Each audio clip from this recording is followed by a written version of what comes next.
Okay, I'm here with Chris. And Chris, what's the industry like at the moment? Fucked.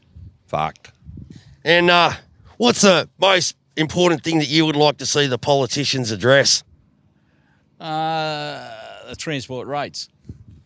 Yeah, I got to agree with transport rates. So a minimum rate and a minimum payment term. Yep.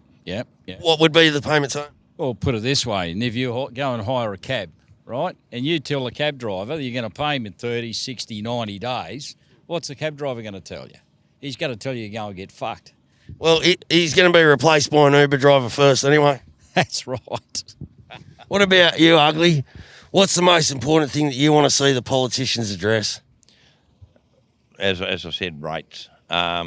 Look, rates have been a long talked about thing. It seems to get brushed under the table every time it gets mentioned. It's time to just pull up and look. They charge $2.17 minimum for a taxi driver and a taxi cab. We're flat out getting $2 a k for this. This is 15-litre motor. It costs minimum of 80 cents a kilometre to operate just for fuel. Then you've got everything else on top of that. So theoretically, if they can charge $2.17 for a taxi that's running around on hybrid and gas, righto, we should be charging $20 a kilometre for this. Theoretically, it's a balance that works out. The whole economic scale is out of whack, and it's time that owner drivers with big nuts like you come along and just get involved this now. We'll push hard and we'll get all the boys and we'll make it go, and then everyone can quit the union after that. Sounds like a plan, but the biggest problem is with all of us owner drivers out there, we're not all prepared to stand up at the same time, okay? And it's we need to have a national owner drivers holiday, say a period of 2 weeks, where on that designated day we all just say, look, we're having 2 weeks holiday. We're going home to spend it with our families, our children, our grandchildren, whatever. But we're having 2 weeks off. I guarantee you within 2 to 3 to 4 days, we have people ringing us up, begging us to come back to work. They'll pay us what we want to pay paid. As long as we can keep the scabs from stealing the work.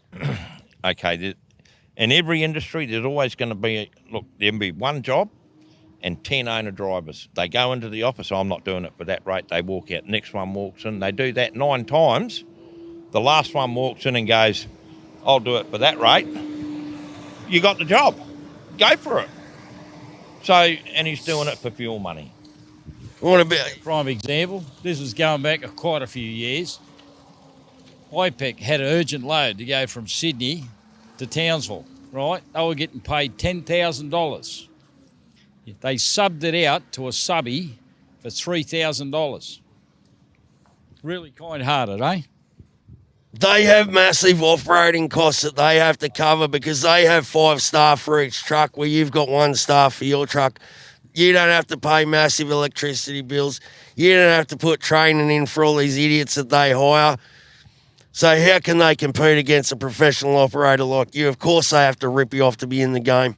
That's right. That's right. And that's how their businesses were built. They were built on owner drivers. Linfox was built by owner drivers. IPEC was built by owner drivers. All these major companies were built by fucking owner drivers. And what do? They kick us to the curb, right? And then they pay us shit.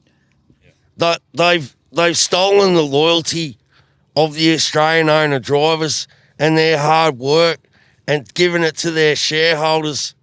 The biggest numbnuts, biggest problem of the whole fucking lot is you've got academics sitting on their ass in control of all these transport, writing all these fucking rules, and they've never ever sat their ass in a truck, done the fucking job, right?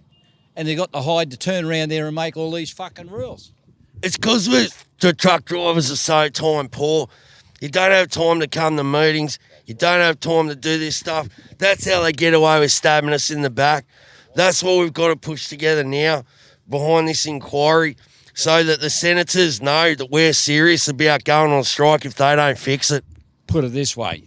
Look at the amount of companies that tolls are sent to the wall. And I mean big companies like Rutley's. All those. Sent them all to the wall. Because they got them cutting the fucking freight for shit. That's how they keep in operation, by putting the smaller operators under their foot. It's happened over and over, and it won't stop until we put a stop to it by getting some corner watchdog or someone to enforce some rules, because there's no law and order, is there? It's just the Wild West. Okay, now there's a difference between an owner-driver and an independent owner-driver. An owner-driver that works for a multi-conglomerate company, they're an owner-driver that works on a set rate. They're going to get paid this much every week, okay, and it's going to cover their bills theoretically, but they think it is, but it's not. At the end of the day, they're going to go broke. You take an independent owner-operator driver like myself, I'm in control, right? If anyone fucks up, it's me. And it's my theory is your finger on the pulse, right? Your heart's beating, the money comes in, the money goes out. Don't have fuel accounts, right? Pay for your fuel as you use it. Okay? Use your fuel card, get your discount, get back in the truck, send the money off straight away. So therefore, at the end of the month, whether it be the 14th or the 21st of the following month, you haven't got, oh, geez, there's a $15,000 tax bill, fuel bill. Oh, but that's right, I paid it. Yeah, I'm laughing. And the money is in the bank, okay? It's already been paid, okay? That's the way I operate. You go and work for a multinational company, right? You go and work for these bigger fleets, right? You got to have a fuel card, right? And they pay you 30 days, 60 days or 90 days, right? You've got to carry their fuel, so you've got to go and get yourself an overdraft to cover your fuel bill, right? And it's just a pit. You're just digging a pit. And they demand that you have a truck that's less than 5 years old. So where are you going to get the money to go and buy a brand new truck? A reliable one. Like the new trucks they got today are shit, you know? If their MO was so good, Toll would still have refrigerated roadways going around, but they went under, and they tried out their cool freight and all that stuff, and it's gone under. They've gone into the heavy haulage, it's gone under. When are they going to learn? They're just not right for the game. Yeah, but the thing is, see, like tolls, they sold out to the Japs, right? The Japs own tolls. It's a Japanese postal service now. That's right. It's the Japanese postal service. They own it. Now they want their money back. That's right. Why? Well, and they're trimming the tree and they're closing all the divisions that don't make money. That's right. You know? That's why their heavy haulage, Toll's heavy haulage, is no longer now. Okay, for whatever reason, it's because it wasn't making money. Righto. So the millions of dollars it costs for one platform, or one trailer, one unit to cart heavy haulage around Australia is astronomical, right?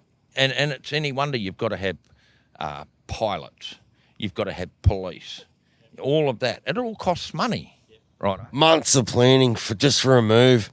Massive amounts of money, righto. Now they might charge the customer, just for example, say $5,000 a kilometre. Well, if you've got to do 4,000 kilometres, that's $200,000 for just one move, righto. That's a massive amount of money per kilometre, but out of that they've got platform payments, truck push payments, truck pull payments. But 10 staff, all the fuel, all the tyres, all the running costs. Maybe there's an incident, maybe there's some first aid, maybe they need to get another bloke in. There's all these margins that you got to keep. How can you keep a professional operation on the road if your margin's only 1 or 2%? Okay, the cheapest part of all of that whole operation is the person driving the truck, because he's probably on about $50 an hour. That's it. right? Everything else is massive. The person operating that truck, pulling that heavy load, is the cheapest component of that whole operation. That driver should be on $1,000 an hour. If they're charging $10,000 a kilometre or whatever, it should be a retrospect to that operator pulling or driving that truck and that load. It's self-explanatory. It's very hard, as you know, being veterans, that you get treated the same as a one-day in guy. When he can drive into a yard and command as much respect as you do, because you get treated like crap. That's right. We just get treated like shit. There's the job, take it or not. If you were a pilot, you would be a senior pilot now. You would have bars on your shoulders from Qantas for the years that you put in.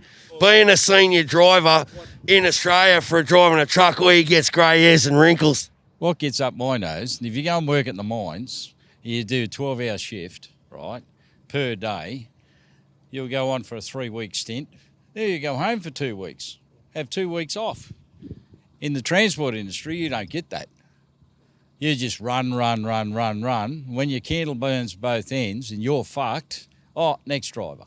That's right. That's their attitude. It's true. That's a transport company with an employed driver. Yes. Yeah. As soon as you lose your license due to infringements or whatever, you're gone. There's no loyalty, because why should they show you loyalty? Well, if they showed loyalty, that's showing compassion. If they show compassion, they're showing that they're honourable. Yeah. But if they're honourable, they should show compassion. They should show loyalty.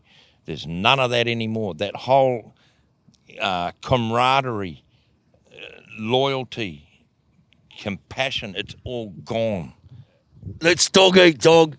They said it was a cutthroat industry, but they didn't really describe it well enough with just cutting someone's throat, did they? You put a bone in one hand. You put your hand in the middle of that bone. You put a dog at that end and another dog at that end.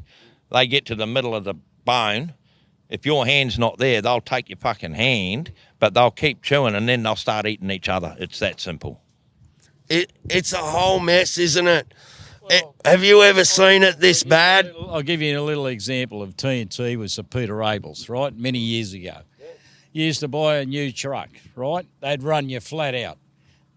When your truck got about 2-3 year old, right, they'd start weaning you off. There's not much freight, blah, blah, blah, blah. Next thing you know, you're going down the shit chute, right, because you haven't got the earnings and all that sort of stuff. Then they turn around, they offer to buy the truck off you, right? You've gone broke, they buy the truck off you, and they resell it to this mug over here, run him, and as soon as they start weaning him off, he goes down the shit chute. But they're still running. Yeah. It's a merry-go-round from hell, where when the drivers fall off, they just fall to their death. Well, the amount of blokes that have died on the road is horrific. It's disgraceful, and it actually gives me post-traumatic stress disorder, and I'm just going to have a little spray. The biggest problem is they've got this attitude that, you look at a beautiful flash rig like that, then you get a guy that's just done a 2-week course and got his MC licence to drive a B-double, but he's never driven out of the metropolitan area, right? Here he's got his MC licence. Oh, come here, jump in that, do that, go to Brisbane, go to Melbourne, go to Adelaide. Yeah, but that's an automatic truck. That is an automatic truck now. If you can get a licence to drive that automatic truck, but you get home and you've got a manual car, you go and upgrade your licence to a manual car, that then gives you the authority to drive a manual truck. And he has been taught. And the amount of blokes that have died, because the simple reason is it's a complete discipline. It is not a mug's game as they treat it, right? It's a career. And you're learning all the time. You're driving all the sorts of different conditions in Australia. Extreme heat, snow, extreme rain, all this, floods, everything, drought, the whole lot, right? And they carry on like, oh, it's a piece of piss, just jump in that because automatic truck, away you go. But as soon as they get off the beaten track, they're fucked. Yeah, no, look, I've driven all over this country. 35 years I've been doing it, and some of the stories you see, some of the stories you tell, every day you learn something new, you see something new. But the biggest thing is young people getting their licences now. They have no idea what's going to happen when a triple road train runs over the top of them, or one of these runs over the top of them. It doesn't matter what kind of heavy vehicle it is. When it runs over the top of them, they're going to die. That's the thing that people don't get about truck drivers is that you've got to be a hard man to kill or you will fucking die. Well, the bottom line is, I've done a lot of Overnight Express, Rypec, a few other companies, right? And it was sort of like, well, put it this prime example, I work for Ansett, right? Doing Sydney-Perth shuttle, 34 hours, 2 up drivers, right? Driving trucks that were capable of doing over 100 mile an hour. Yep. Young blokes today don't realise how quick some of those trucks went back in those days. We run test tyres for Michelin, right? Test motors for GM, right?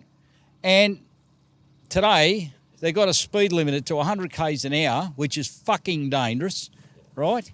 But you just can't. Look, there's too many fuckwits on the road. There's just too many. Like, even if they agreed that we were skilled enough to have 110, there's so many fucking idiots on the road that they're just going to die. Well, in America, they do 70, 80 mile an hour on the freeways, 2 lane, in their trucks. Only bogies, not bogey try. Would you really trust some of the drivers that we got now fucking driving 120? They're not experienced enough. They can't keep all their wheels on the Hume. It's concrete in 2 lanes the whole way, and they're falling over and going into the middle. What are they going to do when they put 3 trailers on and do 120? Why? Why run 3 trailers? They're the things that are fucking destroying the roads. Why load up something that's 60 or 70 tonne or 120 tonne, right? You can put 1,000 tonne on it. Naturally, the roads aren't built for it. You get out west and have a look at the roads out there. They're fucking smashed to pieces. It's the same as these PBS vehicles. They want the longer freight, but they couldn't give a stuff about giving the driver a 0.6 cubic metre sleeping area, which is the minimum, which is basic. But they can get away with that shit for years and say they're the safety regulator. Well, they woke up to this in America in 1985, that short wheelbase prime movers are fucking dangerous. They kill drivers, don't they? Yeah, they kill drivers. That's why they went to long wheelbase fucking prime movers, right? It's a simple concept, isn't it? That the further you're away from the impact, the more likely you are to live. But no limit on the prime mover. It was only a limit on the fucking trailer, right? But no, they give you 19 metres all up. So what are you going to do? You got to go and buy a cab over, short wheelbase thing to pull a B double because they want more, right? And they don't give a fuck about the driver. Have a look at Linfox carting fucking those 4.6 fucking things. They had those slimline Volvos with a sleeper built on top of the cab. Oh, yeah. That was dangerous as all fuck. Yeah, that was to do the chips. Yeah, and if you drove that bobtail, you could not fucking stop it. Imagine, just for a second, right, you're in one of them cab over DAFs with the sleeper up on top. Yeah. And a lady's got her thumb out on the side of the road. Actually, one bloke put that right on its fucking nose because the front brakes were that much adjusted, she fucking went smack on the ground. Imagine, though, there's a lady, she's got her thumb out, yeah. She's looking for a ride. Yeah. She says she's going to look after you in that special way. Yeah. You have to ask her to get undressed outside, then climb up, eh? Yeah, that'd be right. Yeah. And look, there's always that stigma that goes with truck drivers that we're in that category of where we do what we want when we want. Okay, well, it's not quite true. Our category is that we are proud of what we do. We stand up for what we do. The only reason we are in the situation now, because of what we do, right, is because all of our plight, our pleas over the last 40 years, since Razorback, Gone and answered, haven't they? yeah, it's all been swept under the carpet. Yeah, but that was road tax. Yeah, but What they done is they whacked the tax on the fuel, right? We still pay road tax, right? We pay the fucking tolls and all this bullshit. What they done is they hidden the road tax, right? When they introduced X amount of, I think it was 3 cents a kilometre or something. 3x3. Yeah, 3 by 3. What happened to that? How is it that they put GST on top of the fuel excise? Isn't that double dipping? That's right. It's double tax. Which Is that right? everything's double dipping now. You drive from Toowoomba into the port of Brisbane in a single or a B double or a road train or a long vehicle, PBS vehicle. a PBS vehicle. They're all carrying different weights, but they're all charged the same fee, righto? Now I know to drive in from Toowoomba to come down the bypass is $23. To drive from Ipswich around the Logan, over the Gateway Bridge to Pinkenbar costs you something like, I think it's $28 or something to that effect. That's just to get in there. Then you've got to do the same going out, right?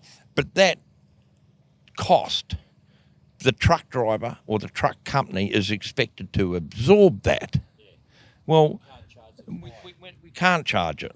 How can they put a fucking toll on that road for trucks, but not put one fucking bay on there? I agree totally. Yeah, there is. Is that culpable? Is that almost a crime? The very first driver that dies from a fatigue-related crash, they are responsible, aren't they? Yeah, that's right. And the other thing is too, they don't build the roads wide enough. You cannot pull off the side of the road, and if your truck breaks down, you cannot squeeze it in the bay beside to break down. It does not drive to the next breakdown bay. If it wants to break down, it'll break down there and block the highway. Okay, and the next thing is too, if you break down on any infrastructural road, righto, within 20 minutes, you have traffic control. One of those trucks that comes out with the safety bar. Yeah, that's it, righto. Now, I personally broke down once, just out the other side of Toowoomba. And within 20 minutes, traffic control's there. Oh, I'm thinking, oh, yeah, this is okay, this is cool. They're providing a service.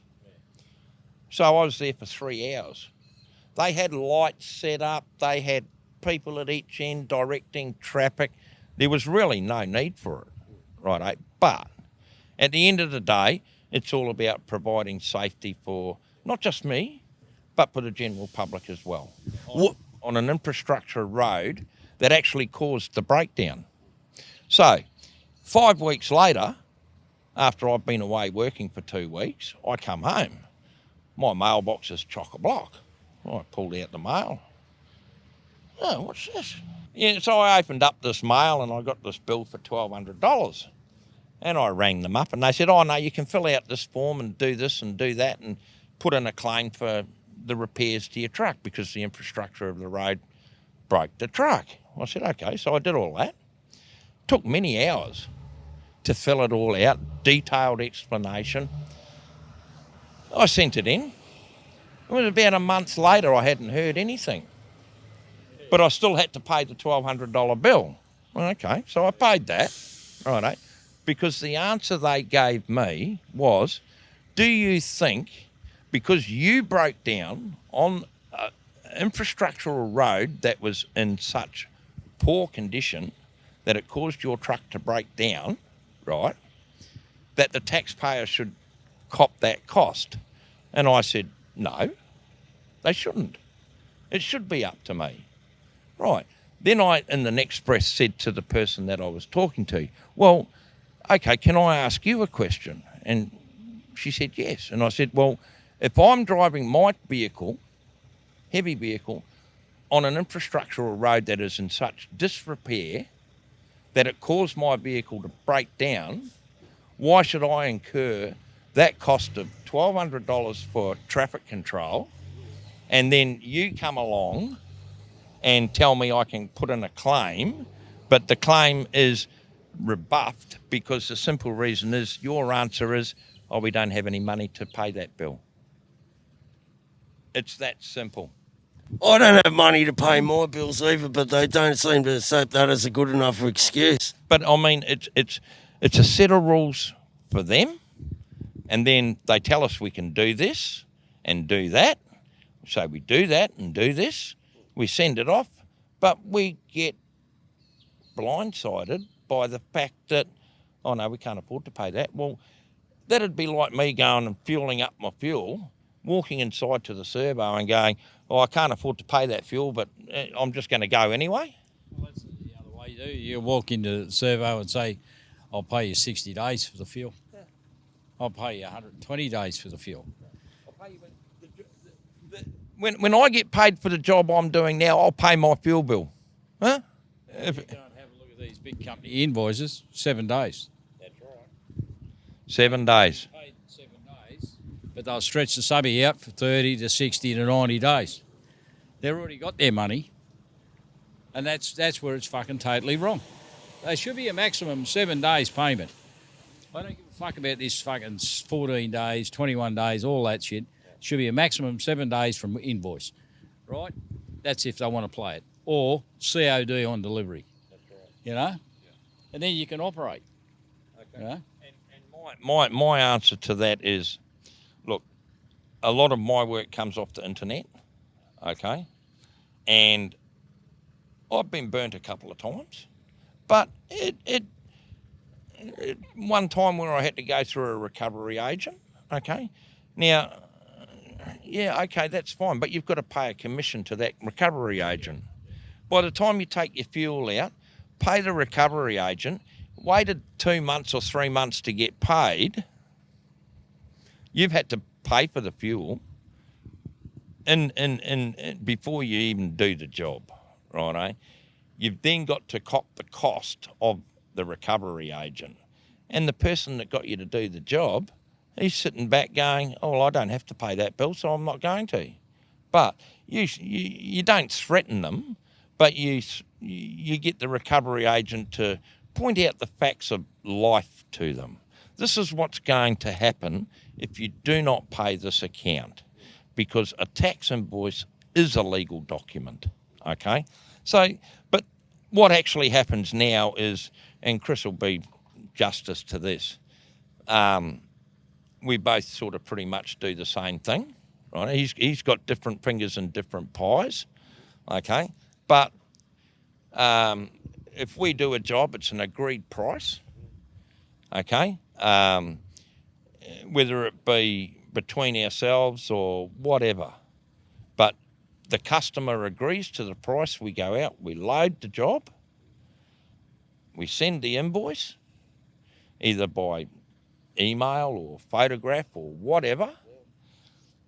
When we get to the other end, the customer has already either EFT'd the money into your account and supplied you with a copy of the remittance slip, or we work direct for the client, right? And the client pays us straight away, right? Now, this is what should happen in all the industry. You know, and if they want to hire your truck, right, say, you know, like tolls want you to take a load from here to there, well, like IPEC will pay you 7 days. But you work for Queensland, what is it? You work for any other division of tolls, community 30 to 60 days. Right? Why is it all different? Would the description criminal cartel possibly cover it? Yes, it would. And would that cartel be like manned by the corporate members of Nat Road, ATA, and all the other defunct gaslighting, feckless propagandists that have no fucking answers. It's legal criminal activity. That's what it is. How can they go against Frank Black for writing opinion piece for cartel when clearly there's been a fucking cartel in operation for decades? Yeah, that's right. Are they fucking blind? Obviously. Or are they on the take? Well, just Are they on the take? Well, how come? How come it's gone on for so long? How come they were able to repeal the Safety Act in 13 days? How come these corporations can will our Prime Minister, will all these ministers? Exactly, mate. Exactly. That's right. Prime Minister, our Prime Minister's only a puppet. He can only say what he's allowed to say. Well, I mean, it was 4 Prime Ministers ago. Yeah, but they're only allowed to say what they're given to say. They can't say what they really honestly want to say because all these multinational companies, right, that rule the government, right, The Australian Logistics Council. well, they Well, that's who it is. part of it like that. But you got all these multinational companies that do all this. They got all these guys that what do they call them? Entice the government. Get all these laws passed and everything like that, and they suck up to all these greenies and all that sort of stuff, right? Because that's the thing to do. Because that's going to promote me up as a politician. These fucking lobbyists that make themselves a career, right? Yep. Putting knee prints into the carpet of ministers' offices, right? They've never made anything. They've never created anything. And they've never built anything. They don't know what hard work is. But they seem to be able to tie your hands. They're paid to lobby the government to get this across, right? How come all the owner drivers can't sling me $10 each and I'll lobby all for them 24 hours a day till they stop being cunts? Yeah, but see, then they'll brand you as a, what can I say, an idiot, or they'll say that you're, he's mentally disturbed. That might be true, but the fact is that they can't deny it. What they'll do is they'll politically assassinate you by the media, right? We are the media now. Yeah, but what they'll do is they'll get a piece on it. They'll go back 20 years, and you might have pinched a lolly out of a shop. Oh, he's a criminal. Oh, you bad boy. You're a bad boy. And that's the way that they work. Look at what they done to Pauline Hanson. Yeah, Crucified her. that's right. But she got out of jail, and she's back in there now, and she's making them pay. Hey, she scared the fuck out of them, right? Because the Australian public was getting on board. That's right. And that's what they didn't like. If they can stitch up a politician like that, but if they can stitch up a politician that's popular like that, right, they've come after me personally. There are all kinds of things. Fuck them, eh? Fuck them all. Fuck them all, they're ugly. I agree. Yeah. How are they going to fucking stop me now, the fucking parasites? They're not going to stop you because they're not going to stop us. Mate, how can they fucking stop me? I've got nothing to lose. All they can do is kill me. And I got no fucking fear of dying. Because I've nearly died that many fucking times that it'd be a relief to fucking not have to fucking put up with this dumb shit. As in a fear of dying. As a truck driver, we have the most dangerous job in Australia right here, right now. Absolutely. We risk our lives multiple times every minute we're driving down the highway with another vehicle coming at us doing 95, whatever. We're doing the same. Okay, and then we get lumbered with coronavirus. Our illustrious Prime Minister. We're relying on the transport companies of Australia to keep Australia moving. Okay, that's fine. We would do that anyway, and we would be proud to do that. But you have to give us something. Because at the moment, we've got fuck all. The very first industry standard or condition to raise will be the first industry condition or standard to raise which will be an excellent thing for the industry. How many years will it be before we get that one thing, Ugly? The sooner we get it, the better. If the TWU is really serious, they should have a branch that just looks after owner drivers. Yeah. Don't throw the whole fucking enchilada in there. What they've got is they've got courier drivers, they've got little tabletop drivers. They're all members of the TWU. Uber right. Right, but they don't. They only look after the local side. They don't look after the interstate carriers, or they don't look after owner drivers. An owner driver's got a beef, and I'm a prime example. I had a beef with a company as an owner driver. I rang the TWU, and the TWU said, "Oh, we can't do nothing for you because you're an owner driver." And that was their attitude. And that was the day that I pulled my fucking membership. I went, "Fuck you." And I can honestly fucking back you with that decision, but it's got to the stage now we're walking away and leaving all these guys to die. It's not the fucking high ground anymore, is it? What they actually prey on is newcomers to the industry that know nothing about the industry, right? The greenies, like they're green. We get a multicultural group of drivers now. We've got Australians, we've got Kiwis, we've got Italians, we've got Greeks, we've got Indians, we've got Chinese, we've got Japanese. Look, it's multicultural. We're not being racist here. Absolutely not. But We're all Australians. theoretically, we are all Australians. If we're here working, we're either permanent residents, born here, or we've migrated to here. Okay?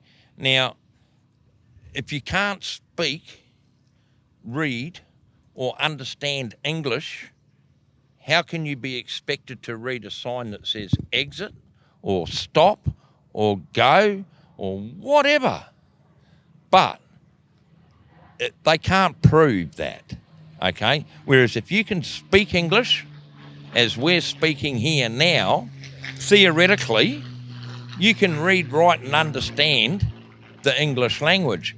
But if you get, and I'm not being racist in any way, but you get different cultures that can't speak English and can't understand English, well, how do they get their licence in the first place? They're just not suited to the job, Ugly. No. And this is the thing about these parasites ticking and flicking these inexperienced drivers out onto the road with the rest of us, and they're killing families.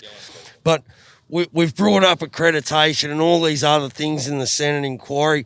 Like, you've listened to the evidence that was given to the Senate on the 24th of July. Like, since our meeting here in January, and then the public hearing in the 24th of July, what has really changed other than COVID in that time between January 22nd and 24th of July? Righto. Well, when I first met you, Steve, and Glenn, 22nd of July it was. 22nd of July, right here over. Oh, sorry, January 22nd of January. Over here in the lounge room at the BP, I stood at the door, and I was completely against everything you were saying, right? And there's video footage of that, right? Now, my opinion of that whole situation now has done a 360-degree turn. It is now my opinion, because there's been a rapport set, righto, between myself, yourself, and I've seen many a podcast. I've seen the Senate hearing here in Brisbane that was held last month, righto. I've watched all of that. Now, the only way we are ever going to get anything done is if we fucking all stand together as proud owner-drivers of Australia and make this country what it fucking should be, and that is to be proud again. Because one thing this country has lost is its proudness. And I can say that justifiably because I've been here for 35. They didn't lose it, mate. They sold it out from fucking under us. Yes, I agree with that. Yep, they sell everything. A whole lot. Privatise everything. Their most forward plan thinking is their own fucking retirement, isn't it? Yeah. retirement. Oh, hang on. The bottom line is, when they retire, why are they allowed to take their superannuation straight away? They should have to wait until 65 or whatever their birth date lets them fucking go to 75 or whatever. Then they can have it, right? But I reckon if you don't perform in government, and the same as any company you work for, if you're out the door, that's it. You don't get fucking paid anymore. You don't get privileges. You don't get cars supplied, office supplied, all this sort of shit, because you did nothing. You know, if you do nothing, out. Why should we support you? If you're an ex-prime minister, politician, you get a pension for the rest of your life. And an office and a staff. Exactly. Now, what do we get? We might get to keep our old banger, and we can go and reminisce in the driver's seat. We can sit there and, I used to do this 50 years ago. Now, I can't even move. Because why? Because I've been fucked over. That's pretty much it. So we've managed to talk about the good times. We've reminisced about the great times.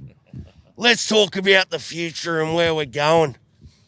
Well, the future is they've got to pull their finger out of their ass, support the owner-drivers, and if they show that they'll support the owner-drivers or set up a division of the TWU specifically for owner-drivers, well, you'll get owner-drivers to come back. But until such time as they prove themselves, right, we don't want to know them. I think the future is only going to be as positive as owner-drivers want to make it. If we want to sustain our livelihood, our proudness, our stature in this country, then it has to be an all-in affair with owner-drivers.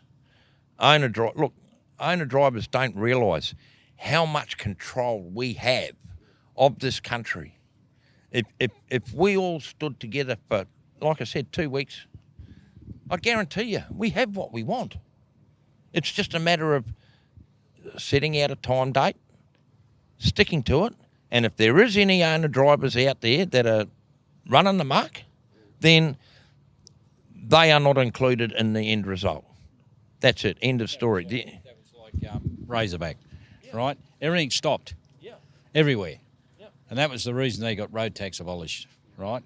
But they snuck it through the back door again anyway. Why is it that we can't have an owner-drivers camp for 2 weeks out in the middle of the Nullarbor Plain somewhere? But why can't you just half of you take a week before Christmas and half of you take the week off after Christmas, stay home, spend some time with your missus and kids, fuck standing out on the middle of the Nullarbor? Yeah, no, I agree.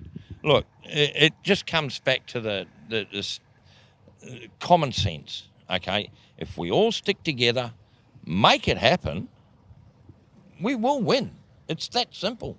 And the bottom line is, the older blokes that are well and truly experienced, they should be using those guys instead of some young bloke out of university that's got some fucking... You can actually go and do a university degree on transport.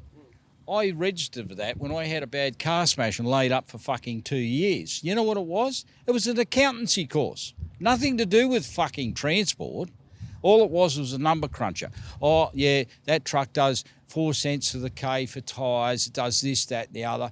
Oh, right. Oh, and it only takes this amount of time to get from point A to point B, and that's what it should be. Oh, and that's what we work the costs out on. But the thing is today, the other way that they rort drivers, right, is that I'll pay you 40 cents a K. Right, there's no freight. You sit here for free. Right? You don't get fucking paid. Right? Some companies do pay, the good companies. The bad companies don't pay. Yeah, that's in your rate. Yeah. Okay. Okay, you mentioned kilometre rate.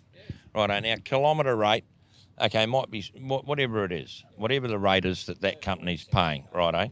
That doesn't include your tax-free overnights, righto.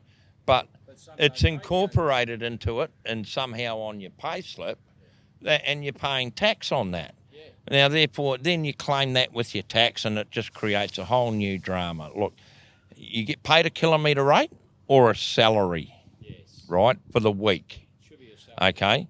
And then on top of your salary, you're getting your overnight allowance, which I think is $103 a night now. Most companies pay anywhere between $25 and $80 a night, tax-free, righto, and then you claim the rest through your tax when you do it at the end of the year.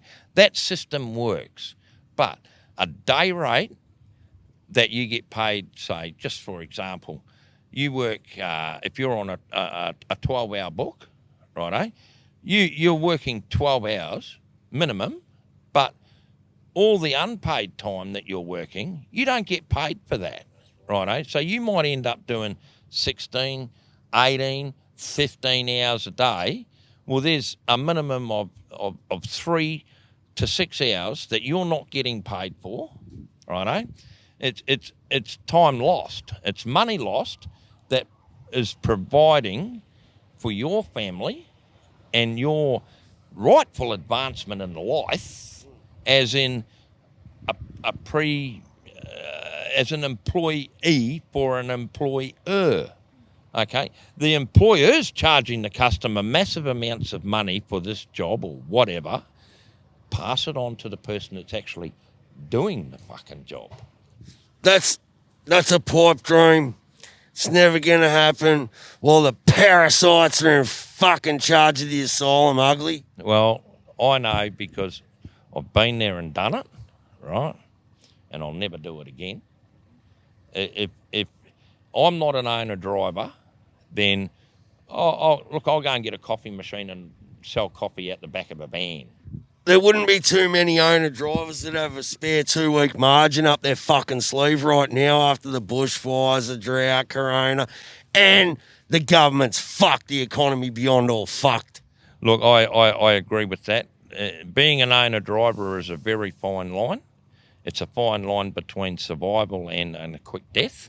After this coronavirus is over, the amount of trucks and companies that are going to smack the wall is going to be horrific. It's going to be massive because I know, look, the finance companies rang every person that has a truck under finance. Would you like to defer your payments? Most of them went, oh, yeah, that's great. 6 months, no payments on the truck. Cool. Do they have to pay that in a lump sum after the 6 months? No, what the deal is, if you started doing this in March, then at the end of September, your payments are reactivated. What they've done is they've taken all of that money, added it onto the bill, plus the interest, and just for an example, if you had a payment in March that was just, say, $5,000 or $7,000 a month, righto, well, come September, your payments are now $6,500 or $8,500 a month. Now, if you were finding it hard back then, you said before coronavirus, and you deferred your payments, what are you going to do when you've got to pay an extra $1,500 a month or $2,000 a month because you took the easy road out and deferred your payments? Okay, look. Just factor it, mate. Just get some payment factoring in. You'll be right. Just run up a few debts and go broke and Phoenix out like all the other parasites. And that's what I heard. What they're going to do is some of these people deferred their payments. They've just carried on working as normal. They've managed to amass a small amount of money again in their bank accounts. It's not me because I just keep paying my payments. What they're going to do is when the payments are due to start up again, they're just going to ring the finance company and say, look, can't afford it, come and get the truck, right? Here's the truck. And they'll go to the next auction. They'll pay cash for a truck. They come out, they own the truck. There's nothing they can do. They just go back to work, carry on as normal. And they own the truck. They don't have massive payments, right? So therefore, the cycle's going to repeat itself. All these high-priced trucks that are out there that have been handed back, right? The ANZ, the NAB, the Commonwealth, the finance companies, whatever, they're going to be stuck with all these massive trucks, amount of trucks. Shitload of trucks stored away in sheds, right? And they can't get rid of them. Well, look at Red Star. How many Red Star trailers do you see getting around? Not bloody many, right? You don't see very many Red Star Volvos getting around. Why? Because they're all sitting in a fucking auction yard in Geelong. That's a fact. You know, like, look, you can go to Pickles here. There's umpteen dozen fucking trucks over there that owner drivers have just, they're in disrepair because they haven't been able to afford to fix them or maintain them or whatever. But at the end of the day, they're just going, oh, fuck it. Here's the fucking truck. I'm going home. See you later. And they go on the dole. Righto? Now, but, oh no, because you quit your job, you've got to wait 13 weeks before you can get unemployment benefit or whatever they call it now. It'd still be better than driving a truck for a living, waiting 13 weeks to get paid. Well, 13 weeks is 3 months. Righto? Some people, I know some owner drivers that are on 90-day payments. Righto? They work the month. They put their invoices in at the end of the month. Well, 90 days later, they get paid. At $40,000 a month minimum cost, that's $120,000 they're in the black for, right? They get their first check for 50 grand. Well, that only covers the first month. They're always 3 months in behind. Okay? Your BP fuel card's got to be paid at the end of the month. Yeah. And if you don't pay that, they cancel it. So you're fucked, you're high and dry, you've got no fuel, and you can't operate. And that's where it comes back to my theory. Have a fuel card, put the fuel in your truck, go inside, swipe your card, get the discount, get back in your truck, get on your tablet, go bank, pay that fuel card, bang, paid. Come next month, no fuel bill. It's already paid for. It is the only way to do it. And here's my problem, Ugly, right? Is that, and this is what I'm having the dramas with these fucking owner-driver veterans that have got fucking tungsten balls, is that you're the highest common denominator. You know these tricks. You know the tricks of the trade. These other people that are coming into the industry, they got no fucking idea, mate. We've driven more in reverse than they've driven forward, right? But we have to make sure that we look after the public and that we're protected from the public as well. We need to protect the public from us, but we need protection from the public, mate. And the way that they fucking do it, it's just not working, is it, mate? No, it's not. Look, the media represents truck drivers as idiots. That's right. And you only have to listen to the CB. And most of those idiots are driving fucking four-wheel drives. They're not truck drivers. That's right. Most truck drivers, when they drive, like interstate truck drivers or owner drivers, when they drive into a big town or a big city, they turn the CB off because it's just full of shit. It's like all that. The public think it's truck drivers that are carrying on like fucking idiots. It's not. We don't have time to muck around on the radio and stuff like that. We do. Sometimes amongst ourselves we have a bit of banter, but it's not to the point where these other idiots, they just get on there all day. They've got nothing better to do. That's right. okay, and the banter you have, if you're going south and you see a mate coming at you and he's travelling north, it's, hey bro, how you going? Yeah, no, all good up there. Yeah, no, all good down there, bro. Hey, all right, up, crackle, you're gone. Yeah. That's it. Yeah. That's all you get. You don't get time to, oh, mate, yeah, no, we're doing this, we're doing that, you know, we're going to take the missus away for a holiday next week or whatever. Together, sometimes they do that, but they've just got to be educated that Channel 40 is a call channel. It's not a fucking conversation channel. You've got 80 channels there. Go to another channel. These are all fucking night on there. But no, they insist on sitting on Channel 40 and having their conversation and pissing everyone else off. No one's ever given them the word that there's protocols and procedures to be in this industry when you're talking to your mates at the roadhouse. It all comes back to training. They're not trained correctly. They're not even shown how to operate a fucking CB set. All the driver trainers are all they're worried about is getting their $1,200 or $1,800 per guy to get them a license. Once they get out the gate, that's it. See you later, right? And all they've done is just driven the truck around the block, right? Backed it in here. Oh, I showed them how to do a chain, tie a rope, whatever. Don't even show them how to put a fucking tarp on. What are we going to do, Ugly, right? And Chris, right? When they throw this report in the bin, right? What are we going to fucking do then? I think there's going to be a lot of trucks going to Canberra, mate. But it doesn't prove anything. It doesn't prove anything. But I mean, blokes don't even send a fucking email, let alone go to Canberra. No, well, okay, yeah, okay, and that email address, I'll get it to you shortly. Look,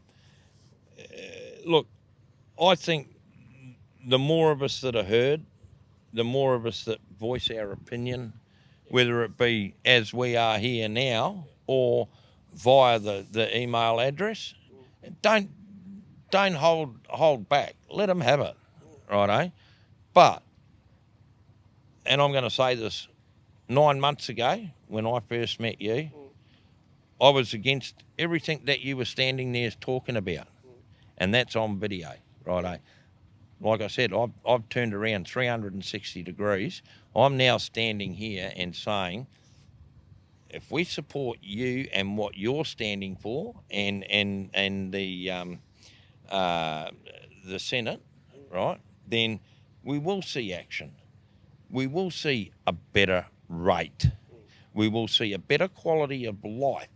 We will see more maintained trucks. The bottom line is what we're doing. All right, we're spilling our guts. We're telling you all about these things, right? This is Well, I mean, you're telling me, but we're telling everyone because these are the stories that people have hidden away, right? this is actually information that help the younger blokes, right, to go the right avenue, right? Mate, we don't want any more young blokes coming in the industry till it's fixed, mate. To tell you the truth, and But they need proper training programs. we need. Show these young blokes how to do the job, right? It's not a case of like, all right, you get shuttle drivers or you get changeover drivers. They don't give a fuck. All they do is they drive down, jump out of this truck, jump in that truck, swap the bag, straight back. That's it. It doesn't matter to them. If there's anything wrong with the truck, they just ring the boss. Oh, it's fucked. Oh, it's on the side of the road. Leave it there. You can stick your job in your ass, right? Which is not. He's not dedicated to the transport industry. He's only in it for the money. That's all he wants is the money. He don't give a fuck about the truck. You have a look at the truck, it's a fucking piece of shit. You have a look at some of these new trucks that these companies are bought, they're 12 months down the track, they look like they've been through the Dakar Rally on their fucking roof, right? But you go back to the older companies, back in the 80s, if your truck was fucking disgusting, right, you were out the gate. You had to wash the truck when you come back and all that sort of thing and look after it, right? These blokes today, they just drive in. They don't tell the next driver there's a fucking diff going or the front wheel's falling off or whatever. They just grab their bag and fuck off. They don't even know what a diff is, mate. That's right. They don't even know how to change a fucking wheel. Well, they're not allowed to change a wheel now. If you get a flat tyre, you just keep driving it until you get to the next town where there's a tyre service, and you ring the boss up and say, I got a flat tyre. They say, oh, send the tyre service out. Right, so they come out. It's $500 for that call out fee at midnight or whatever, plus the tyre. Okay, so $500 or $600. Look, many times I've been out there in the middle of the nunga, jack underneath it, wheel brace on, wheel off, spare wheel on. It doesn't look good, but hey, you drive on and you're not wearing out the other 3 or 7 tyres or whatever because of that one flat tyre. Like you see trucks driving down the fucking road and they might have one flat tyre and you can hear it coming down the road. Right? You call them up, she'll be right, mate, who gives a fuck? That's their attitude. Attitude's got to change, fellas. Attitude's got to change. You get a flat tyre, you pull up, you ring the boss, got a flat tyre, boss. They send the tyre service out. It might take an hour or 2 hours or whatever. The company's got to wear that. It's not your problem. It's theirs. Because you're not allowed to change a tyre. They haven't supplied you with a jack or a wheel brace or even a spare wheel for that matter. Where's their common sense? Like, okay, looking over here, he's got a spare wheel on that truck. Right, that truck there is probably $600,000 worth of unit, maybe more. It's got a spare wheel, but that driver is not allowed to change that spare wheel. Why? OH&S. They've made it impossible for us to do our jobs. But you can still get killed fucking easy enough. How's that for OH&S? Well, OH&S, the difference between driving a cab over truck and a bonneted truck is about 8 feet. Okay? You driving one of those, you've got no chance. You're gone. You're driving one of these, you've got half a chance. Righto? But the reason they have cab overs is because, they can have a bigger A-trailer, which means we get an extra 2 pallets on. Yeah, we make an extra bit of money, but fuck the truck driver. They're that far behind the times to where we should be that it's not even the right time to have a cab over v conventional argument because there's other bigger fucking fish to fry. Yeah. And the bigger fish to fry is the people that are making our industry, bringing it into disrepair. Are you referring to the fucking defunct gaslighting, feckless propagandists of the lowest order that write to me on Facebook, your bullshit comments that I fucking delete? No one will read. I'm referring to the people that have nothing better else to do than make the owner-driver operators of Australia make their life that difficult and that hard to survive that the biggest thing they've ever driven is a ballpoint pen, putting something on a piece of paper, whether it be their moniker or signature or whatever, stating that this is all going to change now because I say so. Right, eh? They've given it no thought. It's all just about what their personal thoughts are and opinions are. They've sat around a table and gone, oh, well, truck drivers now, you're not allowed to drive any more than 12 hours. That's it, end of story, right, eh? Which I think, 12 hours is long enough to sit behind the wheel of a truck every day for 6 days a week and then your mandatory 24-hour break, right, eh? Look, fatigue is something that it's self-managed, okay? Look, I know people that drive from 4 o'clock in the afternoon on a 14-hour book. They can drive through till 8 o'clock the next morning with their designated breaks, right, eh? Well, that means they're awake all fucking night, right, eh? So they do night shift, right? They do night shift. And then when they get switched around from night shift to day shift, and there's no sort of like break in between, right? That's when fatigue cracks in, because the simple reason is their body clock's set to work nights, not days. So the next thing you know, he goes out. Next thing you know, he falls off the fucking road because he's gone to sleep because his clock's out of whack, right? But the boss said you got to go, and that's it. You're fucked. Well, you've done a day's local work on a day sheet, or you've just run around picking freight up, and then that's taken you 10 hours to do that. But you have to do that to get the boss good enough in the good books to let you get to Kenworth and go to Brisbane, mate. You got to work all day for free, so he can drive all night for free, so he can come back, so he can wash his truck for him, so he can tell you did a good job, and then I'll pay you for it. That's right. And then, you can take the Volvo to Brisbane tonight. Okay, we'll pay you 38 cents a kilometre to do that, but you're probably going to die, so it doesn't really matter. At the end of the day, the employees of these big companies that push their drivers to no end, righto, as we've seen of late, it is now going to be made an example of. Let's hope so, because they're just fucking ignoring it. They just don't care. So we've got to bring in some noise. And this is what I'm saying about chucking the union a bit of coin.